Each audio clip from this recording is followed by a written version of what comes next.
que quase 60% a 80% dos homens vão perder o cabelo, a gente já sabe. Ok. Ou pelo menos, né, não uma perda tão intensa, mas pelo menos uma perda parcial, mais significativa sim. O que eu preciso entender agora é por que o cabelo cai? Ele desiste da gente? Ele desencana? Fala, não, isso aqui não é legal. Tchau. Essa pergunta é fundamental, porque muitas vezes a gente encara a queda de cabelo como um problema único. Ah, eu sofro de queda de cabelo. Como se isso fosse o problema. Não, isso é a consequência. Por que o cabelo está caindo? Então a mesma coisa, quem tem tosse, por que tem tosse? O que está gerando a tosse? Então o que está gerando a queda de cabelo? Vamos falar do homem adulto, né, que é o nosso foco hoje. No homem adulto, a principal causa de queda de cabelo é a alopecia androgenética, que é o termo técnico para calvície. Existem outras, existem dezenas de outras causas, mas vamos falar da calvície masculina ou da alopecia androgenética. Nesse caso, o que acontece? A raiz do cabelo, o folículo da região superior do couro cabeludo e principalmente da região das entradas, da região da coroa, que são as áreas mais frequentemente atingidas, a raiz do cabelo ela tem uma sensibilidade muito grande a um hormônio chamado DHT. Quando esse hormônio se liga ali na raiz do cabelo, ela começa a afinar.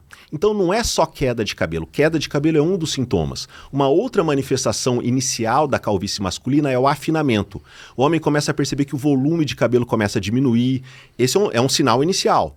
A queda aumentando, as entradas progredindo. Cada homem às vezes evolui de uma maneira, mas todos esses fenômenos tendem a acontecer mais ou menos em paralelo.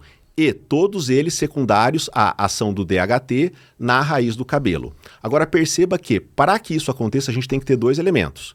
Tem que ter o DHT e tem que ter essa sensibilidade na raiz do cabelo. Tem homens que não têm nenhuma sensibilidade de afinamento ao DHT. E esses realmente, talvez é o caso do seu avô, vão chegar numa idade mais avançada, com cabelo denso, espesso, sem nenhuma perda capilar. Agora, por que nós temos graus de calvície e por que essa evolução muda de homem para homem? Porque a intensidade dessa sensibilidade é diferente. Tem homens que têm uma sensibilidade muito grande. O rapaz, quando ele entra na adolescência, que aumenta a produção dos hormônios, começa a ter mais DHT entrando em contato com a raiz do cabelo dele, às vezes ele perde o cabelo rapidinho. Então, se num extremo a gente tem o teu avô, que tem uma idade mais avançada e muito cabelo, tem aquele rapaz que com 15, 16 começa a perder, com 20 ele está completamente calvo. Ou seja, ele tem uma sensibilidade muito grande ao DHT.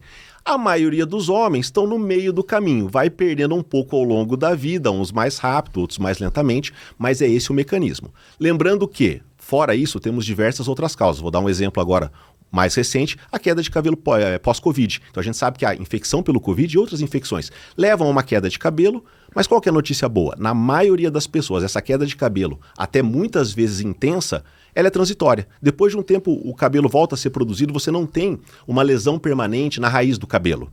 Na calvície, não. Esse afinamento ele é progressivo. A gente consegue reverter parcialmente com o tratamento, porém, no momento em que você já teve uma perda muito avançada, a gente não consegue reverter com medicamentos, né? A opção daí seria o transplante. Tem um ponto de no way back, né? Na queda de cabelo, assim. Porque eu lembro que quando eu fiz o tratamento do implante, falava-se muito disso, assim, tipo, até certo ponto você consegue ter com tratamento, mas a partir de certo ponto a raiz morreu, né? A raiz foi embora. Sim, a gente não consegue.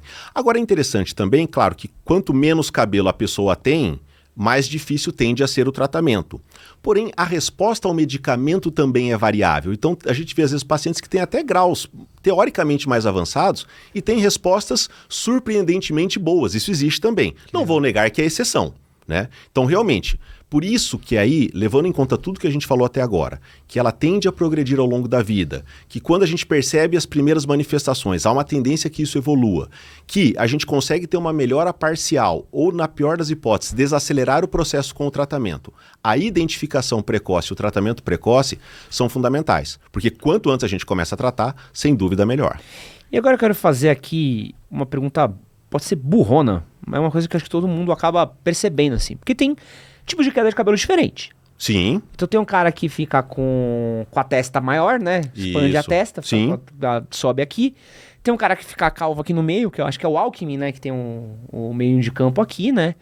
Tem queda de cabelo que cai uns tufos na lateral também. Por que tem quedas de cabelo em lugares diferentes, de jeitos diferentes? Legal. Falando ainda da calvície masculina, da alopecia androgenética, a maior predisposição do folículo para esse afinamento é na região superior do couro cabeludo. Tá? Então, esses folículos geneticamente tendem a carregar essa predisposição. E olha só que interessante. Então quer dizer que os folículos daqui são mais sensíveis que os daqui, da lateral? Da lateral, muito mais. E tá aí a explicação por que nós podemos fazer o transplante de cabelo. Olha só que interessante. Com o transplante de cabelo, e eu acho que aqui talvez seja um dos conceitos equivocados mais frequentes com relação ao transplante capilar. Não se cria cabelo com o transplante. Você termina a cirurgia com o mesmo tanto de cabelo que você começou. Isso para uma cirurgia de sucesso, porque talvez uma cirurgia não realizada de maneira adequada, você pode ter lesão de folículo, você pode até ter menos cabelo do que o inicial.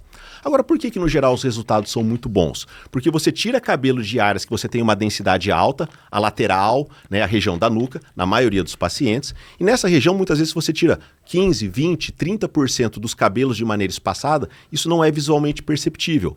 Esse cabelo não vai nascer mais aqui, ele vai ser transplantado para a região superior. E olha só que interessante, quando você transplanta um cabelo, ou seja, você muda ele de lugar, tirei da nuca e joguei, né, da região próxima da nuca e joguei para cima. Ele mantém as características da área doadora. A raiz do cabelo não é sensível ao hormônio. Então, esse é um ponto importante. Essa sensibilidade ao hormônio DHT que leva ao afinamento acontece principalmente na região superior do couro cabeludo. Geralmente, a região da lateral e a região da nuca é poupada. Então, exatamente o ponto de transição varia de homem para homem. O que eu quero dizer? Tem homens com calvície extensa que o cabelo dele começa a nascer quase aqui na região da coroa, na ponta. Uhum. Tem uns que é bem baixinho, ele tem só uma faixinha pequena. E até são esses pacientes que têm uma área doadora pobre, a gente diz assim, porque ele tem pouco cabelo para a gente utilizar. Agora, essa é a característica da calvície masculina. Então, isso que a gente espera na maioria dos pacientes. Então, realmente, a sensibilidade da raiz do cabelo na região superior e na região lateral, ela é diferente. Então, não tem um motivo claro para o cara que faz tipo o cabelo do Vegeta? Ótimo. Não tem uma razão específica? Toda essa região superior, ela é mais sensível. Agora, as formas de evolução dentro dessa região, realmente tem essas variações. Tem o M, que é o mais comum. Tem o C, que é o que você falou, perde toda a região da frente, o topete vai embora. Uhum. Ou você já viu alguns pacientes que ele tem uma calvície avançada, ele mantém só o topete. Ele mantém o topete aqui na frente e tem uma calvície mais extensa. E penteia para trás. Esse é o mais top. Ou às vezes perde só na coroa. Então tem um paciente, ele não tem quase nada na coroa, mas no restante do couro cabeludo, né, mesmo na área frontal, ele ainda mantém uma densidade. Exatamente porque nós temos essas variações, a gente não sabe ao certo, mas provavelmente essa combinação genética da calvície que determina tanto a velocidade de progressão, a intensidade, também acaba determinando esses padrões de evolução. Esse que você acabou de assistir foi um corte do nosso podcast com o Dr. Paulo Miller. Para assistir o episódio completo, clica aqui do lado. Vou deixar um outro corte que com certeza você vai gostar. E não esquece de se inscrever no nosso canal. Valeu!